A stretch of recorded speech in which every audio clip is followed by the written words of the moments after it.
Bonsoir messieurs, dames. Bonsoir aussi aux personnes qui nous suivent en visio. Et bonsoir aux personnes ou bonjour aux personnes qui regardent cette diffusion par la chaîne KTO. Je suis heureux de vous accueillir dans la Maison des évêques de France. Vous vous contenterez non pas de l'ensemble des évêques, mais d'un seul. Je suis l'archevêque de Poitiers et je suis le responsable de l'Observatoire Foi et Culture, qui organise cette soirée, comme il organise aussi des colloques de temps à autre. Donc ce soir, nous avons la chance et l'intérêt de réfléchir à la question de l'intelligence artificielle, plus exactement autour du numérique, avec ce titre « Homme augmenté, homme diminué ». Et pour nous entendre de ces sujets, on a la joie et l'intérêt d'accueillir Marc Ouniadi, qui est professeur à l'Université catholique de Louvain, Laurence de Villers, qui va nous rejoindre dans quelques instants, elle arrive de la Sorbonne, et le père Grégoire Cata, jésuite, qui travaille ici à la Conférence des évêques, et en particulier autour de ces domaines. Pour ma part, je vais vite me taire parce que je n'y connais absolument rien, et donc je vais être heureux d'écouter ce qui va être dit ce soir pour m'enrichir et profiter un peu plus autour de ces sujets qui pourtant, même si je ne les connais pas, nous concernent tous d'une manière ou d'une autre et concernent nos modes de vie les plus ordinaires. Merci Monseigneur, et de nouveau bienvenue pour ce deuxième mardi de l'Observatoire Foi et Culture. Alors donc ces mardis de l'Observatoire Foi et Culture, ça se présente vraiment comme un temps de dialogue avec deux personnalités qualifiées, quoi. Donc Monsieur Ouniadi, Marc Ouniadi, et puis Laurence de Villers qui va nous rejoindre. Et puis moi, je vais leur donner la parole et puis auparavant introduire un petit peu ce sujet qui est au cœur de notre thématique ce soir, le numérique, avec cette question homme augmenté ou homme diminué. L'être humain, que se passe-t-il ? Moi-même, donc, je suis le père Grégoire Cata, directeur du service national famille et société dans cette maison, et aussi enseignant en théologie aux facultés jésuites de Paris, au Centre Sèvres. Voilà, je présenterai les deux intervenants un peu davantage, mais il se trouve que dans notre service national famille et société, ça fait quelques années que nous nous intéressons à cette question de la révolution numérique et de ses implications et de les regarder un peu de manière large. Donc c'est aussi à ce titre-là que je vais pouvoir vous dire quelques mots en introduction. Je commencerai comme ça. Le numérique est vraiment partout. En quelques décennies, les technologies issues de l'électronique et de l'informatique ont pris une place incontournable dans toutes les dimensions de notre vie. On peut penser aux smartphones, aux ordinateurs, aux GPS dans nos voitures. On peut penser aussi aux services administratifs en ligne, au commerce en ligne, aux médias que l'on consulte en ligne, même au sport, l'e-sport. On peut penser à la communication, la manière dont nous communiquons avec nos proches quand ils sont loin, et parfois aussi quand ils sont très proches, mais qu'on continue à communiquer avec eux, voilà, par d'autres moyens.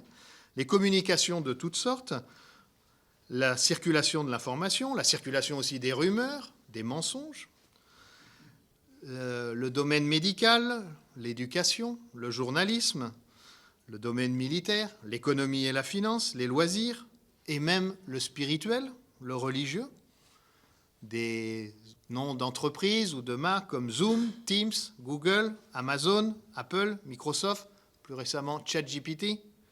Voilà. Les technologies liées au numérique sont partout et bouleversent profondément nos vies, les relations entre nous, nos relations au monde et sans doute aussi notre relation à ce qu'il y a au-delà du monde. Qu'on le veuille ou non, nous sommes concernés. Cela suscite bien des réactions à des degrés divers selon les personnes et les situations, l'enthousiasme, l'espoir, mais aussi des inquiétudes, des peurs, peut-être tout cela en même temps. Alors, pour employer une expression théologique, on peut dire que nous sommes indéniablement face à un signe des temps, un signe marquant notre temps.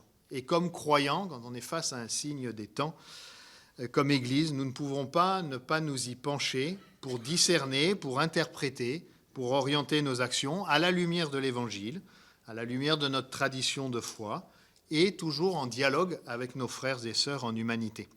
Et c'est sans doute pour cela que les évêques du Conseil Famille et Société, de la Conférence des évêques de France, il y a quelques années, un peu plus de 6 ans, 7 ans, ont demandé qu'une réflexion soit mise en place au sein du service que je dirige actuellement. Et je salue ici Bernard Jarry-Lacombe qui est là et qui a été le pilote depuis tout ce temps-là, avec beaucoup de talent et d'énergie et de compétences, de cette réflexion.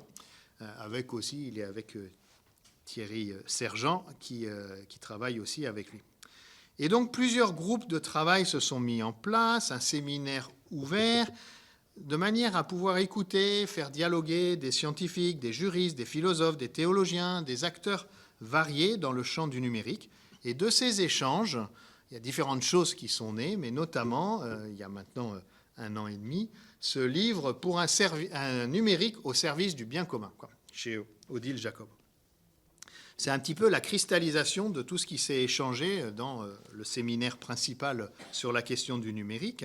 Et je vais y revenir un petit peu pour introduire le sujet de ce soir. Et puis plus récemment, il y a eu un document Episcopat, c'est la revue de la conférence des évêques ici, avenue de Breteuil. C'est sorti au mois d'août, sur chrétiens dans la révolution numérique. Voilà, ce que je souhaiterais pour avancer, après avoir posé de manière très très largement le sujet, mais c'est de partager avec vous quelques fruits des réflexions qui sont dans ce livre, et aussi d'une certaine manière reprises dans le document Episcopat, en soulignant 3 points qui me paraissent à retenir. D'abord, le premier point, c'est de vraiment prendre conscience que le numérique bouscule notre monde, mais il bouscule notre monde de manière systémique. Voilà. On n'a pas simplement affaire à quelque chose de technique qui toucherait à la superficie. Comme je l'ai déjà un peu évoqué, le numérique est partout et les bouleversements qu'il occasionne ne sont pas simplement d'ordre superficiel. Oui, bien sûr, il s'agit d'outils. On pourrait se dire que la question, du coup, puisque ce sont des outils liés au numérique, il s'agit de savoir les utiliser et de bien savoir de quelle manière et en fonction de quel but les utiliser. Oui, ça c'est vrai. Mais il y a plus que cela. Notre rapport au monde, notre rapport à nous-mêmes, aux autres, et même aussi à Dieu, est transformé. Il y a donc des questions techniques et des questions éthiques à se poser, mais il est également nécessaire de s'interroger au niveau anthropologique. Qu'est-ce donc que l'être humain à l'âge du numérique ? Et le titre de la rencontre de ce soir pose bien cette question-là. Et puis s'interroger aussi au niveau philosophique, même au niveau théologique. Et dans le document Episcopat, il y a des pistes de réflexion données par des théologiens pour essayer d'éclairer la question du bouleversement numérique à partir du mystère de l'incarnation, de la doctrine de la création, etc. Pour toucher du doigt cette dimension vraiment systémique, je vous propose de simplement parcourir quelques titres, quelques expressions qui sont dans le livre, et notamment dans la première partie du livre qui s'intitule « Le numérique, une utopie devenue hégémonique ». Voilà, déjà tout un programme. Alors, par exemple, il y a une sous-partie qui dit « L'hégémonie du nouveau capitalisme numérique ». Ben oui, ce qui est en jeu, derrière l'apparence de la liberté et de la gratuité d'accès à des quantités gigantesques d'informations et de ressources, on sait bien que Internet est aussi devenu un véritable système capitalistique. Une autre section du livre a pour titre « Un jaillissement de nouvelles technologies et un nouvel or noir, les data ». Cela renvoie à une thématique dont mon voisin de droite parle souvent, la double finalité des outils numériques. Il y a une finalité visible, qui est toujours de nous rendre un service, par exemple nous donner la météo, nous permettre d'échanger des nouvelles avec nos enfants, nous donner le chemin le plus court, le plus rapide pour aller d'un point A à un point B.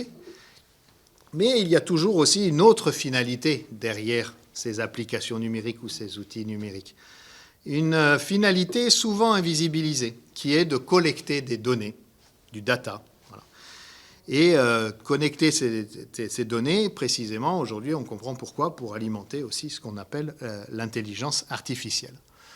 Pour, sans rentrer dans les détails, mais juste comprendre aussi comment les choses s'articulent, on comprend bien que le règlement européen, qui n'est pas très nouveau, qui est mis en place depuis quelques années maintenant, qu'on appelle RGPD, sur l'histoire des données, vous savez, ce qui fait que régulièrement on nous dit, mais est-ce que vous êtes d'accord que vos données, que votre nom et votre adresse mail soient enregistrés pour notre association, je sais pas quoi, toutes ces choses qui apparaissent sur nos écrans aussi, est-ce que vous êtes d'accord pour telle chose, ça c'est le règlement RGPD qui demande ça. En fait, le règlement RGPD met le doigt dessus car il oblige à davantage de transparence, même si la transparence n'est pas complète, sur cette collecte des données. Encore une autre expression qui est employée dans le livre, et on est toujours pour faire saisir la dimension systémique, quoi. Le numérique transforme le monde. Pas toujours pour le pire, bien sûr, et pas toujours pour le meilleur non plus. Donc il y a une prise de conscience à avoir. Et décrit dans le livre des choses comme les modes de vie, les liens sociaux. On pourrait penser à ce qu'aurait été le confinement sans les ressources de la visioconférence et sans les ressources des échanges par visio. Ce que permet WhatsApp aussi pour entretenir les liens familiaux. Combien il y en a dans la salle qui ont un groupe WhatsApp qui les met en relation avec leurs enfants, leurs petits-enfants ou leurs parents. Voilà. Mais voilà, après, je ne développe pas, mais on sait aussi qu'il y a d'autres aspects qui posent davantage question aussi. La vie politique. Est-ce que les outils numériques, à quoi servent-ils ? À la surveillance, au contrôle. On pense à ce qui se passe dans un pays, dans un continent comme la Chine. Le lieu d'une manipulation aussi, le numérique. Mais aussi, on sait qu'il y a des outils numériques qui permettent d'avancer, qui ont permis à certains moments d'avancer du côté de l'exercice, d'un exercice démocratique. On a vu le rôle qu'ils ont joué il y a une dizaine d'années pour les printemps arabes. Bon. On voit aussi comment ça se passe dans les régimes dictatoriaux, à quel point on sait mettre le frein immédiatement à Internet. C'est bien parce qu'il y a là un outil de résistance possible. Alors, on pourrait évoquer le travail, l'économie des plateformes, comment tout ça modifie le travail, le management. La question de la santé, on a un groupe de travail spécifique sur l'e-santé. La cyberguerre, la cyberdéfense, le religieux. Voilà. Donc, premier grand point à retenir, le numérique bouleverse notre monde de manière systémique. Deuxième point qui est abordé aussi dans le livre, c'est que du coup, il faut s'interroger. Le numérique contribue-t-il au bien commun ?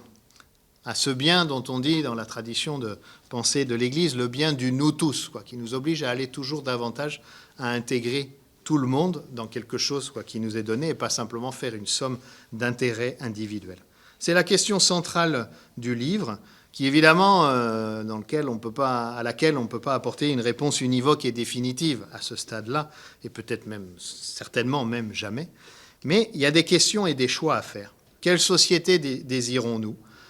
Là, dans le livre, 3 clés sont données par les auteurs. Il s'agit de prendre en compte l'environnement comme une urgence, la démocratie comme un principe et l'inclusion comme une exigence. Et au travers de ça, ça nous donne des clés quand même pour regarder ce qui se passe avec toute cette révolution numérique. Le numérique peut contribuer à tout cela, mais c'est seulement à condition de ne sacraliser ni l'efficacité ni la puissance que peuvent donner ces outils, et au contraire de s'armer pour des discernements éthiques.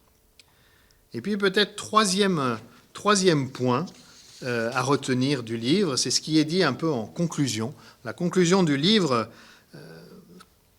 essaye de tracer un chemin et a cette expression ni technolâtre ni technophobe, mais engagé. Il y a une ligne de crête peut-être à tenir, en tout cas les auteurs, Bernard Jarry-Lacombe et d'autres, nous y invitent. Et pour cela, il suggère de développer une culture du numérique, l'information, la formation, l'éducation, pas l'information, la formation, l'éducation par le numérique, mais sur les outils numériques. La question de résoudre les questions des fractures numériques aussi entre dans ce cadre-là. Deuxième point qui nous donne comme axe de travail, mettre les questions éthiques au cœur de la transformation numérique. Je dirais comme tout progrès technologique, il y a des questions éthiques, mais là, qui sont peut-être redoublées. Notamment, évidemment, et dans notre tradition de foi de l'Église catholique, on y est particulièrement attentif, la question de l'impact sur les plus petits, les plus fragiles, les plus pauvres. Et puis, l'invitation qui est faite aussi à la fin de cet ouvrage, c'est de renforcer les politiques publiques. Si on a compris que la question était systémique, du coup, il va falloir y répondre pas simplement de manière individuelle, mais aussi en agissant sur nos institutions, sur nos structures. Voilà, je m'arrête un peu ici pour cette entrée en matière qui qui est un peu tous azimuts et qui nous fait saisir quelques enjeux, mais vous voyez, en ouvrant beaucoup plus de questions et en ne répondant à aucune, de manière à pouvoir laisser la parole à nos autres interlocuteurs, à nos autres contributeurs ce soir. Voilà. Je ne sais pas si on va avoir des nouvelles de Laurence, mais elle va peut-être finir par arriver. Mais en tout cas, je vais donner la parole tout de suite à Marc Ouniadi pour une première présentation. Donc, Monseigneur Winzer le disait, hein, vous êtes professeur de philosophie sociale, morale et politique à l'Université catholique de Louvain. Vous avez fait vos études à Genève, Paris, Francfort, notamment auprès de Jürgen Habermas. Mais vous êtes aussi professeur à l'Institut Mines Télécom de Paris, et puis membre d'un certain nombre de comités d'éthique, comité éthique Orange en France, et puis membre du comité éthique commun de 4 instituts de recherche français de recherche publique, l'INRAE, CIRAD, IFREMER et IRD. Et vous avez publié, alors juste ce mois de septembre, mais je ne l'ai pas encore sous les yeux, un livre chez RS, Faire confiance à la confiance. Il s'agit d'une synthèse destinée au grand public de la théorie de la confiance que, en fait, vous aviez déjà exposée en 2020 dans Au début est la confiance. Et puis, en mars dernier, vous aviez publié ce livre que j'ai là, Le second âge de l'individu pour une nouvelle émancipation. Et dans ce livre, vous explorez les nouvelles voies pour sortir des impasses dans lesquelles nous ont enfermé l'individualisme moderne et son éthique des droits. Et vous y reprenez, notamment dans un chapitre sur la question du numérique, vous y reprenez un certain nombre de réflexions sur l'emprise du numérique sur nos existences, des réflexions que vous aviez développées par ailleurs dans de précédents ouvrages. Et je mentionne un article un peu plus ancien, mais au titre très évocateur et qui rejoint bien notre question de ce soir, un article que vous aviez intitulé « Conditions de l'homme numérique ». Voilà, en reprenant la terminologie d'Hannah Arendt. Mais pour montrer que la réflexion d'Hannah Arendt s'applique bien dans tous les, comme le numérique s'applique dans tous les domaines de la vie, elle s'applique aussi là-dedans, mais que le numérique implique un engagement envers le monde qui va bien au-delà des outils dont parle la philosophe, quoi. Le numérique est un outil d'un nouveau genre, un outil de prolongement, je vous cite, et d'amplification de la vie psychique, en dotant celle-ci de la capacité à atteindre ses buts de la manière la plus pratique possible, qui permet de satisfaire des buts de manière plus commode et plus confortable. Et vous expliquez aussi, on peut dire que le moteur de l'extension du numérique est fondamentalement libidinal, au sens large. Il va dans le sens du désir, il vise l'agrément, et ce, de la manière énergétiquement la plus économique possible. Et du coup, vous terminez, je me souviens dans cet article, l'homme numérique devient l'employé de son bien-être, peut-être même l'esclave de son bien-être. Voilà, c'est un peu dans ce sens-là. Comme dit Rousseau, il n'y a pas d'assujettissement si parfait que celui qui garde l'apparence de la liberté. Donc, telle serait inéluctablement notre condition, d'être employé ou esclave de notre bien-être. Voilà. Comment cette compréhension, cette manière de comprendre plus philosophique les choses, peut-elle, de ce qui se joue finalement dans le numérique, peut-elle nous aider à envisager d'autres voies? Voilà. Donc, je vous laisse la parole avec votre manière à vous d'aborder cette question générale du bouleversement numérique et de ses implications sur les êtres humains. Merci Grégoire de cette généreuse introduction. Merci Monseigneur de l'invitation qui me donne l'occasion de parler devant vous aujourd'hui. Alors effectivement, vous avez dit une chose qui m'a beaucoup touché, frappé, c'est vous avez parlé de cette expression « signe des temps ». C'est comme ça que j'aimerais aborder le numérique, effectivement, comme un signe des temps, et plus particulièrement comme un signe de l'individualisme moderne. Et c'est ce dont j'aimerais vous entretenir rapidement aujourd'hui, en m'interrogeant sur la question de savoir dans quelle mesure le numérique et l'intelligence artificielle contribuent à, je dirais, l'érosion, sinon la mort, mais en tout cas l'érosion des sociétés, du contrat social. Et dans quelle mesure, simultanément, le numérique et l'intelligence artificielle participent à la mise en place d'une société tout à fait inédite que nous voyons se déployer sous nos yeux.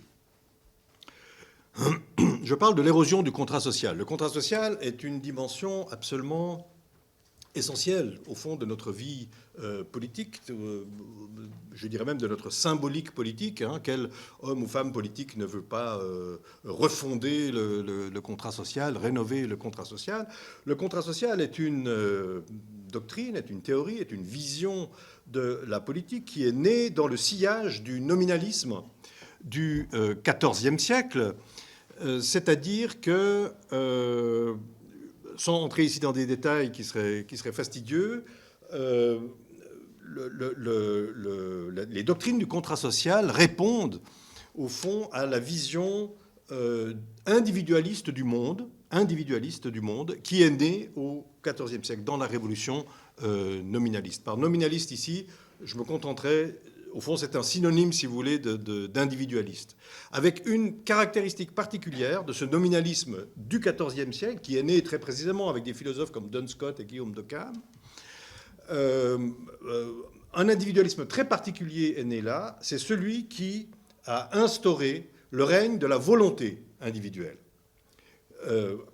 À partir de ce moment, donc du XIVe siècle, on a considéré, ces philosophes ont considéré, et c'est cette idée qui s'est transmise de siècle en siècle jusqu'à aujourd'hui, que, au fond, la faculté suprême de l'esprit humain, c'était la volonté. Et que la raison lui était, en quelque sorte, assujettie, puisque la volonté posant des buts, tel le Dieu Tout-Puissant, c'est un motif théologique à l'origine, mais je ne peux pas entrer dans ces détails ici, mais, n'est-ce pas, le Dieu Tout-Puissant pose souverainement ses buts, au point que Occam dit que Dieu aurait pu faire un monde complètement différent, un monde où les objets tombent vers le haut, etc.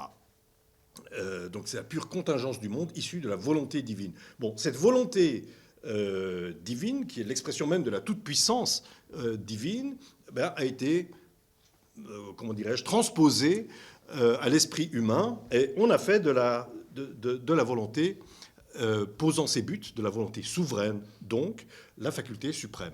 Et encore aujourd'hui, si vous voulez, c'est ce qui fait qu'effectivement, tous les jours, on nous demande notre consentement à des tas de choses que nous ne comprenons pas forcément. Il faut consentir, c'est-à-dire que...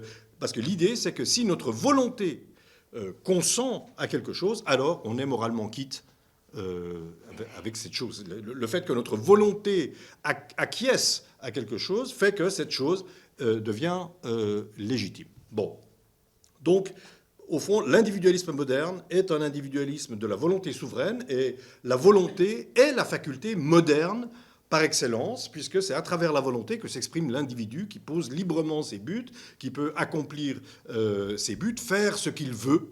Si vous demandez aux gens aujourd'hui c'est quoi la liberté, la première chose qu'ils vont dire spontanément, c'est faire ce que je veux. Ce que je veux, la volonté. N'est-ce pas? Cette idée d'une volonté qui pose ses buts. Or, les philosophes politiques se sont rendus compte très tôt que ça posait un problème politique considérable. Parce que si on part de l'individu qui pose souverainement ses buts, si c'est ça l'unité fondamentale de la politique, et non plus, par exemple, comme chez Aristote, la relation. Chez Aristote, ce qui est premier, ce n'est pas du tout l'individu, qui n'existe pas en tant que tel, mais c'est la relation chez Aristote. Donc cette idée moderne de l'individu a posé ce problème politique de dire, bon, si on a des individus qui chacun pose souverainement et librement ses buts, comment est-ce qu'on fait de l'ordre social avec ça? Comment est-ce qu'on peut faire tenir ensemble des individus dont la volonté part dans tous les sens, en quelque sorte, comme des boules de billard sur une table? Réponse qu'ont apporté les philosophes à cette question: il y a de l'ordre social par contrat social. C'est-à-dire que des individus libres, dotés d'une volonté, peuvent faire de l'ordre social s'ils s'accordent volontairement à faire une association, à constituer une association qui va tenir ensemble. Donc c'est une association volontaire qui tient ensemble par le pacte social, le contrat social. Nous connaissons tout cela chez Rousseau, etc. Voilà la réponse, voilà la conception moderne, si vous voulez, de la politique qui répond à cet individualisme né au XIVe siècle et qui s'est peu à peu développé à travers l'histoire. Rousseau, le grand théoricien du contrat social, avait théorisé quelque chose d'extraordinairement intéressant par rapport à cela. Il s'était rendu compte que, au fond, si des individus qui cherchent toujours leur avantage, parce qu'au fond c'est ça la souveraineté de la volonté, je fais ce que je veux pour mon bien, je me préoccupe de mon bien.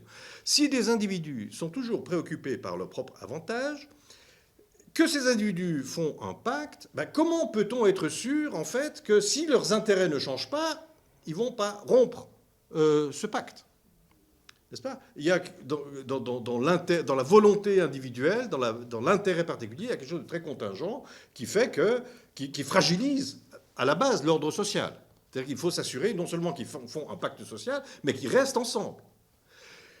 Rousseau, se posant cette question, avait trouvé une solution. Il avait dit il faut une volonté générale. Mais attention, parce que là-dessus, il y a beaucoup de contresens. La volonté générale, ce n'est pas la volonté de tous. La volonté générale, ce n'est même pas la volonté majoritaire. La volonté générale, chez Rousseau, c'est une faculté individuelle que chaque individu porte en lui. Autrement dit, c'est une espèce de couche supplémentaire de la volonté individuelle que Rousseau appelle la volonté générale, justement, qui est cette part de moi-même qui est orientée vers le bien général, qui fait que si je dois voter, par exemple, eh bien, je ne vote pas en fonction de mon intérêt propre, mais en fonction de l'intérêt général. Autrement dit, c'est une faculté qui permet de transcender le simple intérêt individuel. Pour Rousseau, cette faculté était absolument nécessaire pour garantir le ciment, si vous voulez, de l'ordre social. D'accord ? Il avait vu cela, et c'est comme ça donc qu'il l'a théorisé, c'est-à-dire qu'il faut dépasser le simple, si vous voulez, l'atomisme des individus, vous voyez, et l'égoïsme, au fond, on pourrait dire, des individus. Il faut le dépasser, il faut que chacun puisse le dépasser pour faire de l'ordre social. Ce qui permet de le dépasser, c'est cette volonté générale que nous avons en nous qui permet en chacun de nous de transcender ses propres intérêts. Une pensée très profonde de Rousseau. Mais qui s'est peu à peu, elle aussi, si vous voulez, qui a été peu à peu oubliée. Je dirais que ce sens de la transcendance dont Rousseau percevait donc la nécessité, au fond, c'est, comment dirais-je, a perdu de sa vigueur. D'une manière générale, j'aimerais dire une chose importante pour comprendre la suite et le statut de ce que je vais dire, c'est que ce nominalisme individualiste de la volonté, au départ, à partir du XIVe siècle, puis comme il s'est développé ensuite, à travers les droits de l'homme, parce que les droits de l'homme sont purement individualistes, sont purement nominalistes, à travers l'économie de marché, à travers le libéralisme politique, le libéralisme économique, à travers la science, etc. Donc le nominalisme a une importance absolument fondamentale dans notre civilisation. Certains historiens de la pensée pensent même que c'est la seule vraie grande révolution, parce que c'est elle qui a tout bouleversé, c'est elle qui fonde l'ordre moderne. Au départ, cet individualisme nominaliste a été extraordinairement émancipateur pour l'individu. Il s'agissait effectivement de s'émanciper des ordres traditionnels, des hiérarchies pesantes, des traditions aliénantes, etc. Il fallait libérer tout cela, et l'individualisme nominaliste a eu cette force émancipatrice. Rousseau est encore dans cette énergie émancipatrice en théorisant le contrat social. La Révolution française, nominaliste, philosophiquement nominaliste aussi, puisqu'elle intronise le règne des individus égaux, de chaque individu libre et égal, comme vous le savez. Donc cette révolution nominaliste la Révolution française porte cette énergie nominaliste, vous voyez, de l'émancipation.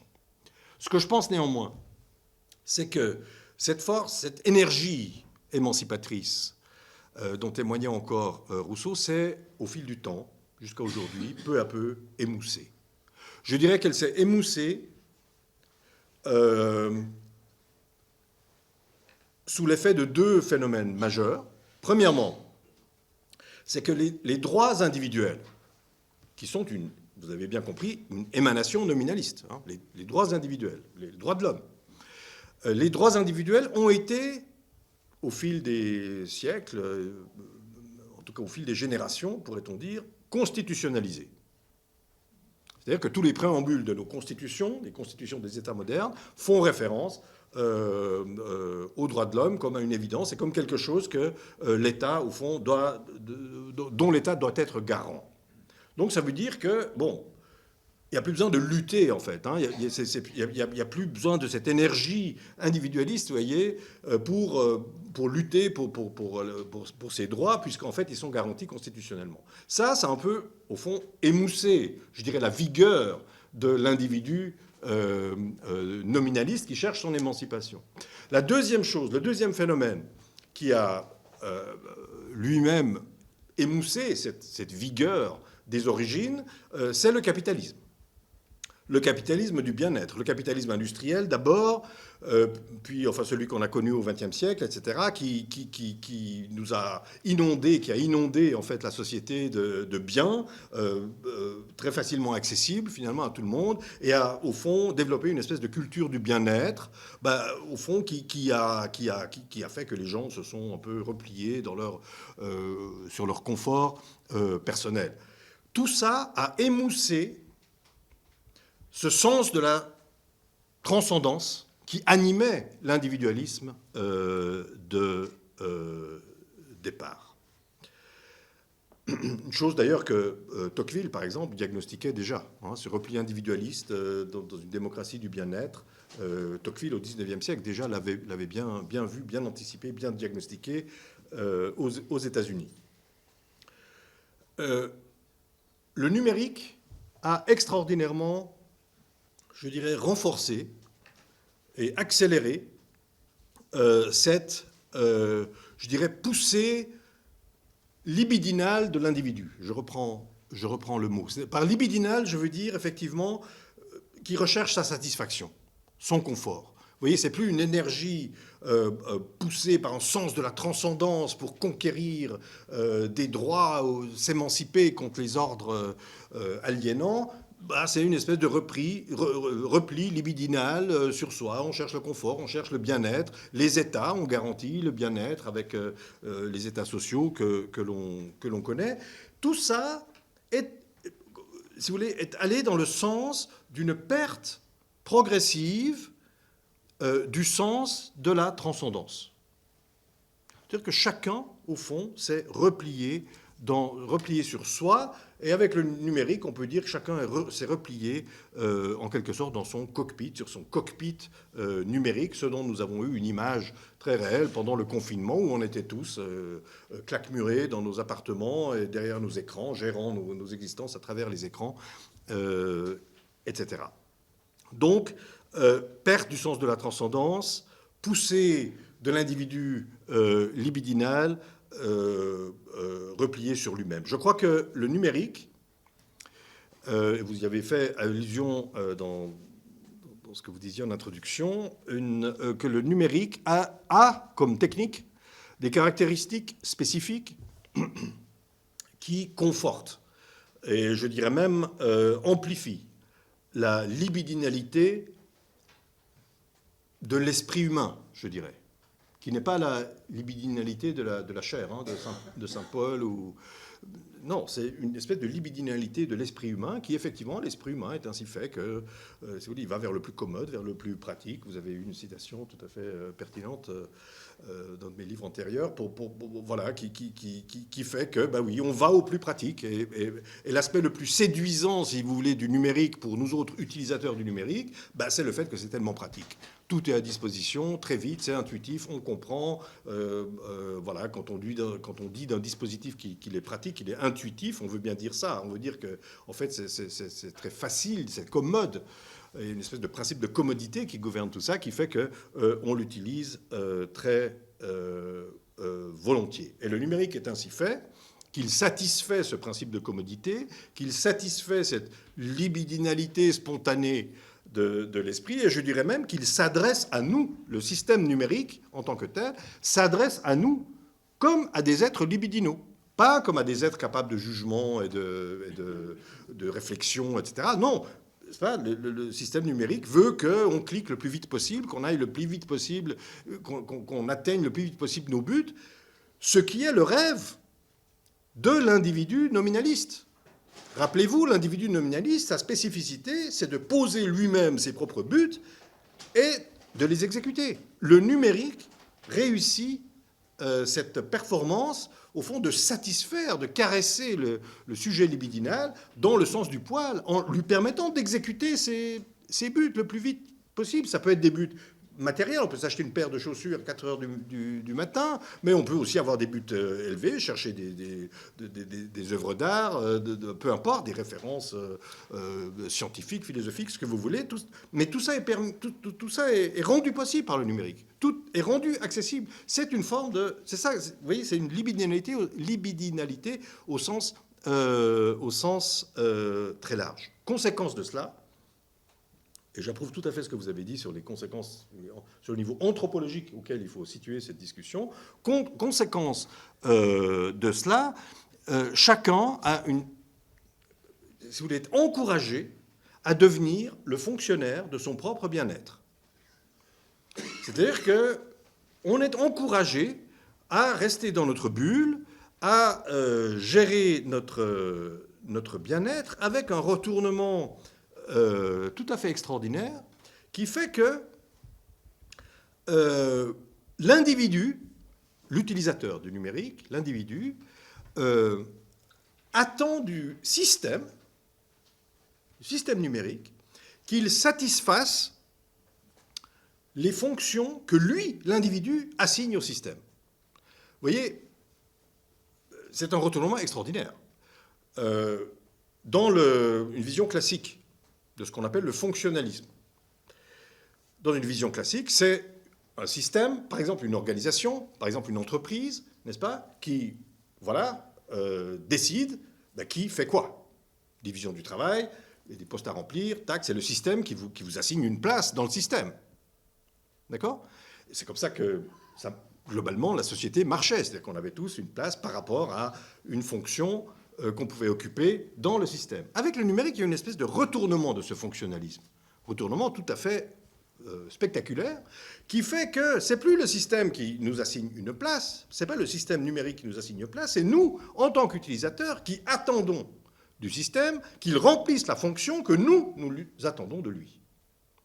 Si vous êtes sportif, vous attendez du système qu'il vous fournisse des données sportives, qu'il mesure vos performances et celles des autres, qu'il vous compare, qu'il fasse des statistiques, etc. Si vous êtes philatéliste, vous attendez du système qui vous donne les références, etc. etc. Tout le monde attend du système qu'il satisfasse ses propres besoins. C'est une espèce de fonctionnalisme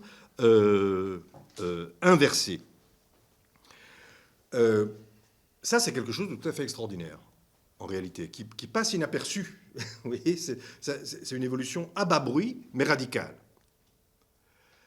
Ou, encore une fois, qui permet techniquement que chacun devienne le fonctionnaire de son propre bien-être. Et je pense qu'il y a vraiment eu un basculement social, si vous voulez, au moment, et ce moment, c'était il y a une vingtaine d'années, pas avant, au moment où le système numérique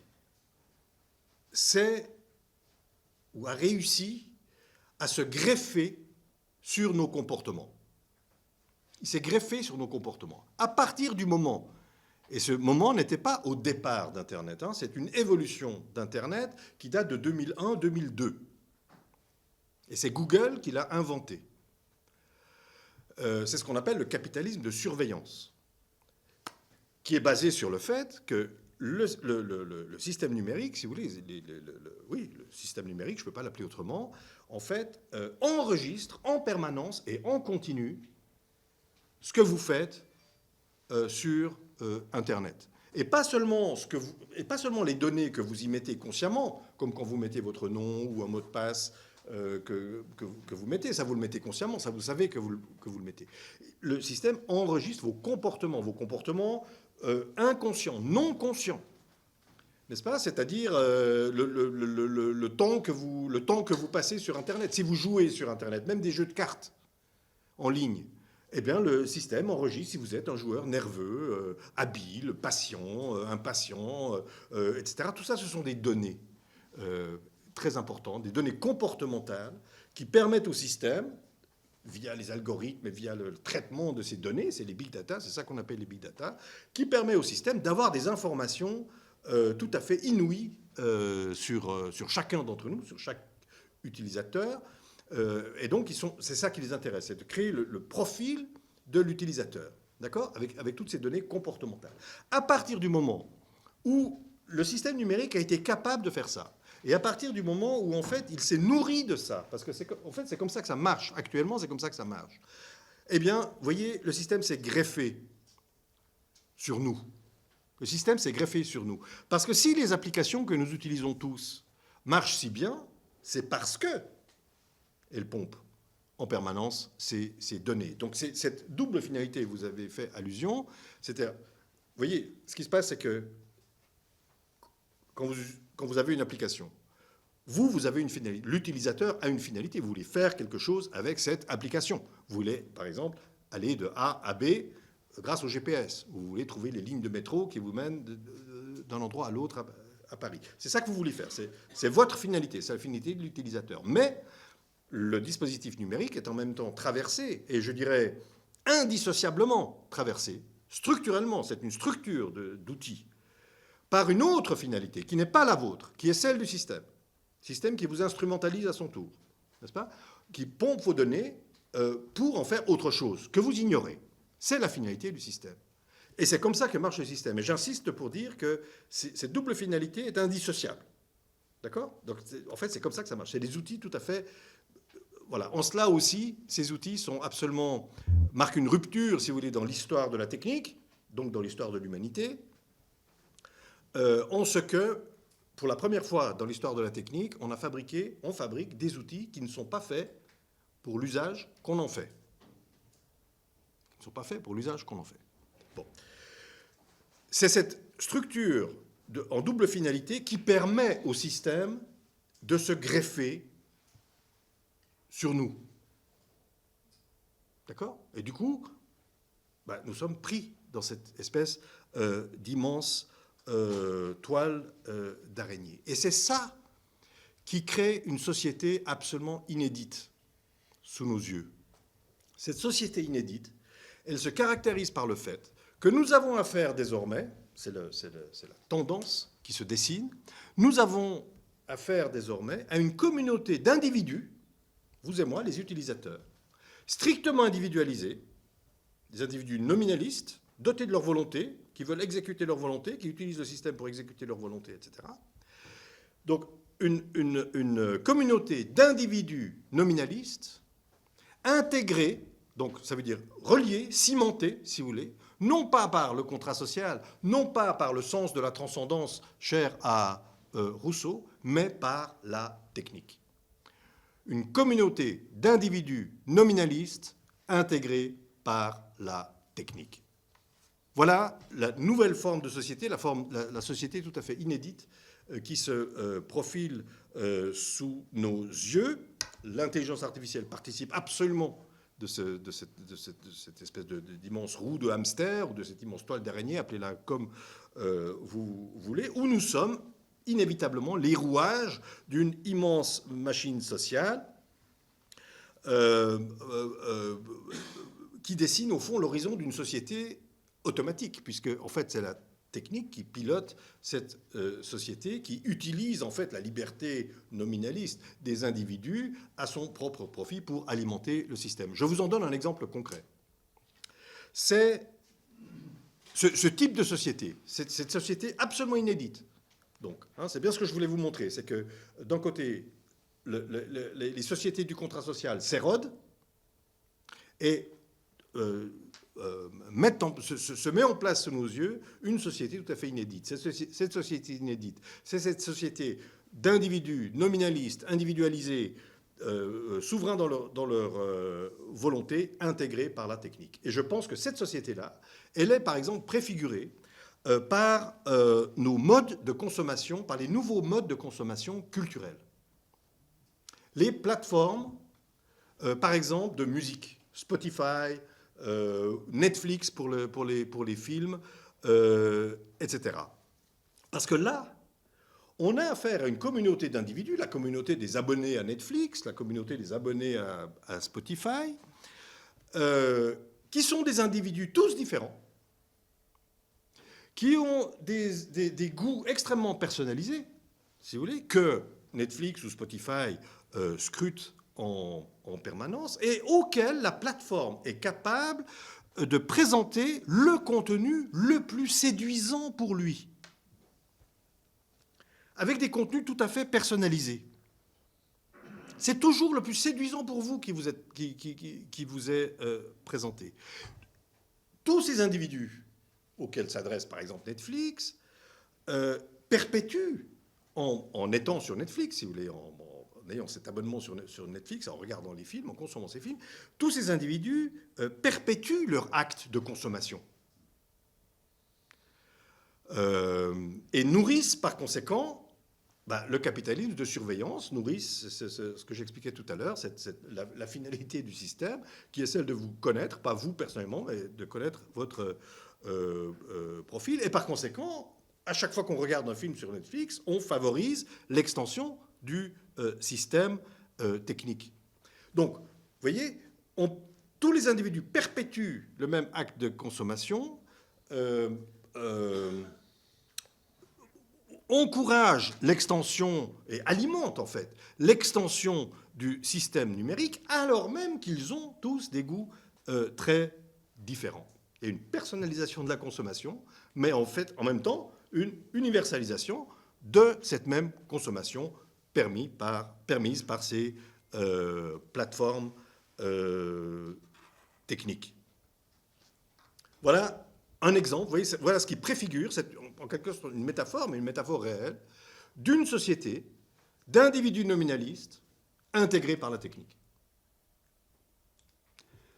qui n'a donc plus besoin du sens de la transcendance, si vous voulez, puisque je n'ai besoin que d'avoir mes goûts personnels, d'exprimer mes goûts personnels, et puis le système satisfait mes goûts personnels. Vous comprenez ? Ce que la volonté générale de Rousseau est totalement oubliée. On n'en a plus besoin, puisque la communauté est en fait intégrée, non pas par un pacte social, mais par la technique qui est capable de satisfaire les goûts de chacun des individus. D'accord ? Qu'est-ce qu'on fait de tout ça et comment on en sort ? Voilà, c'est ça le problème. Comme vous l'avez dit, vous avez eu la gentillesse de parler de mon livre, Le second âge de l'individu. Il est en fait consacré à cette question de comment est-ce qu'on sort de tout ça. Je vais être rapide, bien que ce soit une question naturellement compliquée.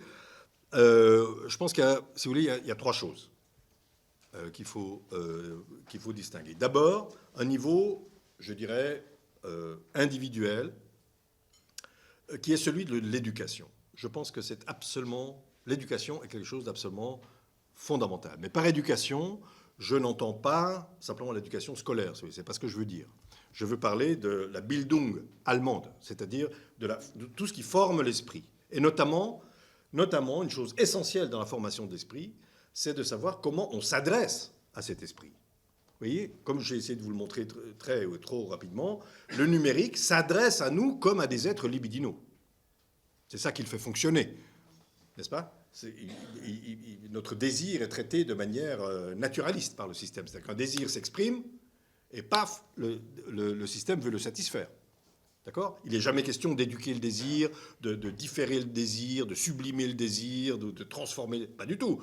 Votre désir s'exprime, paf, il faut le satisfaire.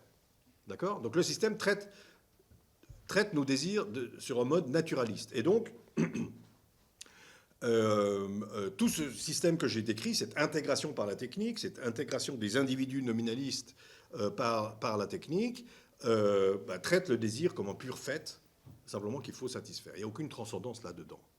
C'est pourquoi j'appelle l'éducation, cette formation de l'esprit, cette manière de s'adresser aux autres, qui rétablit le sens de la transcendance. Par sens de la transcendance, je n'entends pas ici la transcendance divine, la grande transcendance, mais une transcendance de tous les jours, celle qui nous fait sortir de notre cockpit. Si vous voulez, pour en donner un exemple concret, je trouve que les cours d'empathie qui sont maintenant à l'ordre du jour dans les écoles françaises sont un apprentissage de la transcendance. C'est très important d'apprendre, et ma foi, on est dans une situation culturelle telle qu'il faut l'apprendre, c'est plus naturel, mais d'apprendre à prendre le point de vue de quelqu'un d'autre, de savoir ce que c'est que d'écouter le point de vue de quelqu'un d'autre, de l'épouser, de se mettre à sa place, etc. Bon, il faut l'apprendre, on peut regretter qu'il faille désormais l'apprendre, voilà, mais voilà, c'est une chose, c'est un sens de la, vous voyez, c'est un apprentissage du sens de la transcendance, parce qu'on sort de soi. Vous comprenez? Et donc, voilà ce que j'appelle l'éducation, au sens large. Et je pense alors qu'il y a des mesures très concrètes à prendre. Vous voyez qu'on pourrait faire des choses très concrètes dans l'éducation, même des enfants, et même à l'école. Je ne parle pas que de l'éducation scolaire, mais même à l'école. On pourrait leur faire, par exemple, beaucoup plus d'exercices d'admiration. Ça me semble une fonction essentielle, en particulier des jeunes esprits, d'admirer des grandes figures, d'admirer... voilà, parce que c'est une sortie de soi. Vous voyez, voilà, il faut leur faire écouter du Mozart en classe. Une fois l'an, c'est pas, on n'a pas besoin vous voyez, montrer ce que Mozart composait à leur âge. Vous voyez, Mozart a composé sa 25e symphonie à 17 ans. C'est une symphonie extraordinaire. Ça démarre comme un morceau de rock. Je ne vais pas vous la chanter maintenant, mais vous regarderez sur Spotify. 25e symphonie, ça démarre. Ça ne peut que... Les jeunes ne peuvent être que saisis par ça. Bon, c'est un exemple que je donne, vous voyez, mais pour dire que ça passe par des choses concrètes. Cet apprentissage du sens de la transcendance passe par des choses concrètes. Donc, il y a ce niveau éducationnel qui me semble très important. Un des problèmes de l'éducation étant qu'il faut éduquer les éducateurs. Bon, c'est un problème. Hein, c'est un problème. Mais enfin, voilà, on pose le problème. C'est un problème qui n'est pas insoluble, qui est difficile, mais qui n'est pas insoluble. Donc, premier niveau, le niveau de l'éducation. Deuxième niveau, on a un problème institutionnel. En tout cas, dans le monde occidental, on a un problème institutionnel. Ce problème institutionnel, c'est que nos institutions politiques ne sont pas équipées pour affronter le type de problème que pose la question numérique. À partir du moment où on dit que le numérique influence l'esprit humain, qu'il a des conséquences anthropologiques, etc., une fois qu'on a dit ça, ok, on a fait un diagnostic, mais on ne peut que constater le fait que nos institutions ne sont pas équipées pour répondre à ça. Pourquoi ? Parce que nos institutions, les constitutions de nos États modernes, sont toutes architecturées, je dirais, autour des droits individuels, de la défense des droits et libertés individuelles. Voilà. L'Europe fait ça tous les jours. Alors je connais bien la question du numérique dans les institutions européennes, les textes numériques, etc. Tous les textes numériques, tous, et y compris ceux qui viennent sur l'intelligence artificielle, sont axés sur la défense des droits individuels. Bon. Et sur le droit de la concurrence. Bon, ça a des raisons profondes. C'est que notre droit est nominaliste, par fondement, je dirais. Et puis il y a une raison plus circonstancielle, c'est que la compétence européenne se réduit à celle de favoriser un marché unique. C'est la seule compétence, en fait, qu'ont véritablement les institutions européennes. Les autres compétences sont toutes étatiques, et donc il n'y a pas de compétence européenne directe. À partir du moment où l'Europe ne peut légiférer qu'en vue de créer un marché unique, c'est leur motto, n'est-ce pas? C'est le marché unique, marché unique, marché unique. Ursula von der Leyen, c'est vraiment son horizon. Eh bien, à partir de ce moment-là, on ne peut défendre les droits que dans le cadre du marché unique, et donc défendre les droits des individus en tant qu'ils sont des acteurs économiques individuels. Alors, il faut que ça soit équitable, il faut qu'il y ait de la concurrence, etc., etc. Donc, c'est bien, le RGPD, si vous voulez, c'est un progrès, mais c'est pas du tout à la hauteur. C'est pas du tout ce qu'on a. Ça ne problème. Vous voyez, le RGPD, par exemple, effectivement, il protège nos données personnelles. Mais il ne nous protège pas de l'extraction des données. Il ne met pas du tout en question l'extraction des données. Il met en question juste le fait qu'une fois qu'on a extrait les données, on ne peut pas les vendre à n'importe qui, à votre insu, etc. Il faut consentir et tout. C'est ça, le principe. Or, le niveau de réflexion que nous trouvons par rapport au numérique, par rapport aux impacts du numérique, il va bien au-delà de ces questions-là, de l'équité du marché des données. Vous comprenez? Je pense que les droits individuels et le droit de la concurrence ne sont pas le bon levier pour réguler le numérique. Donc nous n'avons pas d'institution. Nous n'avons pas d'institution qui soit à la hauteur des GAFAM. Il faut donc la créer. Il faut donc la créer. Voilà. Ce n'est pas si compliqué. Alors il y a des rapports de force qui l'empêchent maintenant, etc. Mais ce n'est pas si compliqué. Le président Mitterrand avait créé les comités d'éthique au moment où on avait besoin des comités d'éthique, où le droit était dépassé par les avancées du génie génétique. Il a dit il faut qu'on fasse un conseil de sages pour anticiper le droit, pour donner des conseils, etc. Parce que le droit n'est juste plus en mesure de répondre à ces questions. Ben voilà, il l'a fait. Ça s'est généralisé. Maintenant, il y en a partout dans le monde. On peut faire des institutions. Il faut le vouloir. C'est la volonté qui manque. Mais la possibilité, elle existe. Et en l'occurrence, c'est même nécessaire, parce que comme vous l'avez dit aussi dans votre introduction, vous comprenez, face à l'ampleur des phénomènes que je suis en train de décrire, aucune action individuelle n'est suffisante, n'est significative. Je veux dire, si vous renoncez à votre portable, par exemple, ok, super, c'est de l'héroïsme moral. D'accord ? Mais vous voyez bien que ça ne change strictement rien au système. Donc il faut une réponse politique, il faut une réponse collective. Et il faut donc une action collective. Or, organiser l'action collective, c'est ce qu'on appelle une institution. C'est ce dont est en charge une institution. Donc une institution est absolument nécessaire. Donc éducation, institution. Et la troisième chose, c'est que je propose dans le livre, et je le propose par d'autres voies aussi plus politiques, je propose que, étant donné la situation, étant donné l'emprise que les GAFAM, les entreprises lucratives, ont sur non seulement notre monde social, etc., mais sur nos esprits, et sur l'esprit de nos jeunes, eh bien, je propose qu'on déclare l'esprit humain patrimoine commun de l'humanité, comme on l'a fait pour les fonds marins. On a été capable de le faire pour les fonds marins, eh bien faisons-le pour l'esprit humain. Nous sommes dans une situation où en fait des entreprises privées à but strictement lucratif privatisent l'esprit humain. Ils s'emparent des données, ils les monétisent et ensuite ils les utilisent au fond contre nous. C'est pour nous, naturellement, c'est pour notre confort, mais en réalité, c'est d'une certaine manière contre nous, puisque c'est contre l'esprit, puisque c'est contre, en fait, tout ça, toute cette immense évolution dans laquelle nous sommes pris, va contre, vous voyez, le sens de la transcendance qui est inhérent à l'esprit humain. L'esprit humain, c'est comme ça qu'il fonctionne, c'est par sortie de lui-même, si vous voulez. Vous comprenez ? Par justement ce sens de la transcendance. C'est ça qui caractérise l'esprit humain. Et par conséquent, cette fonction-là de l'esprit humain, cette capacité-là de l'esprit humain, elle est menacée. Elle est purement et simplement menacée, puisque, vous voyez, on nous enferme, le système vise à nous enfermer, et c'est bien ce qu'on voit, si vous voulez, aussi chez les jeunes et tout ça, dans ces comment dirais-je, cet usage absolument effréné et irréfléchi, n'est-ce pas, et addictif, évidemment. C'est addictif parce que c'est libidinal. Parce que si ce n'était pas libidinal, on ne pourrait pas être addictif, on ne pourrait pas être addict, vous comprenez ?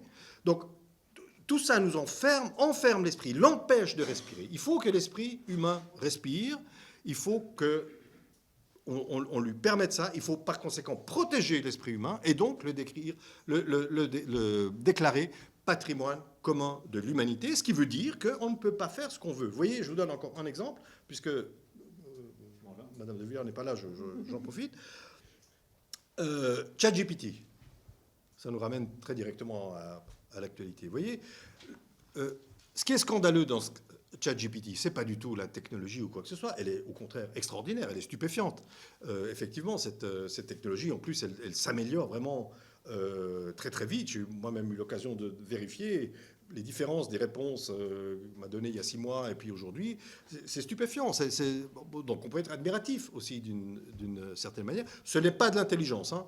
Alors ça, c'est un autre sujet. Je ne vais pas entrer là-dedans maintenant. Ce n'est pas de l'intelligence. Mais bon, c'est une performance tout à fait extraordinaire. Le scandale de ChatGPT, c'est pas du tout... Donc, lié, ce n'est pas du tout lié à ses performances techniques ou à quoi que ce soit. C'est lié au fait que nous l'avons subi sur le mode du fait accompli, que le monde entier a été pris de court et que un jour de décembre 2022, c'était 3 semaines avant Noël, la planète entière a été envahie par cette application, n'est-ce pas, sans qu'on ait été averti, sans qu'on ait pu y réfléchir, etc. C'est ça qui est scandaleux, c'est que c'est le marché qui a fait loi. Une entreprise privée a décidé de mettre ça sur le marché sans réfléchir aux conséquences, y compris des conséquences plus concrètes sur les emplois, etc., sur les travaux, les étudiants. On ne sait plus comment faire avec les étudiants. Leur donner des travaux à la maison, ça ne sert plus à rien, puisque ChatGPT le fait effectivement très bien dans la plupart des cas, etc. Donc voilà, tout le monde a été pris de panique, vous voyez, parce qu'on a été mis devant le fait accompli. C'est tout à fait inouï, cette affaire. Pour la moindre molécule pharmaceutique, on fait des tests. Il y a 4 phases de tests. Ça prend des années. Ça coûte très cher à l'entreprise. Il faut homologuer cela. Il faut qu'une entreprise d'État, qu'un organisme d'État valide la chose, etc. On ne mettrait jamais une molécule comme ça sur le marché sans tous ces tests préalables. Vous voyez, parce qu'on part du principe qu'une molécule, ça peut être dangereux pour le corps. Mais on ne s'est jamais dit qu'une application, ça peut être dangereux pour l'esprit. Donc ça ne va pas. Donc c'est là aussi que l'institution, vous voyez, dont je parlais, doit jouer. Il faut une institution qui homologue les choses, qui se donne les conditions de réfléchir aux conditions de mise sur le marché d'une application comme ChatGPT. Ce sont des technologies de l'esprit. Ce sont des technologies de l'esprit, et bien il faut protéger l'esprit, et il faut donc le déclarer patrimoine commun de l'humanité. Voilà, je vous remercie. Merci.